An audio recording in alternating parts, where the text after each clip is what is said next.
Olá a todos, eu tenho um OnePlus 13 e vou compartilhar com vocês como mudar a resolução de vídeo neste dispositivo. Vamos começar abrindo o aplicativo da câmera. Estamos no modo de foto padrão, então vamos mudar para o modo de vídeo. Como você pode ver, depois de dar uma olhada nesta opção, barra na segunda posição da direita, temos a resolução, então vamos simplesmente tocar nela. Aqui podemos escolher entre 4 opções, 720p, 1080p, 4K e 8K. Basicamente, você precisa tocar na opção que quer. Os quadros por segundo também mudarão de acordo com a resolução.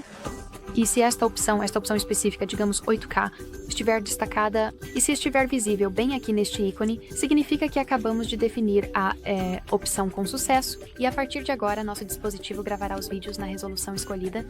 Certo, então isso é tudo. Muito obrigado por assistir. Se você achou este vídeo útil, por favor, clique no botão de inscrever-se e deixe um like.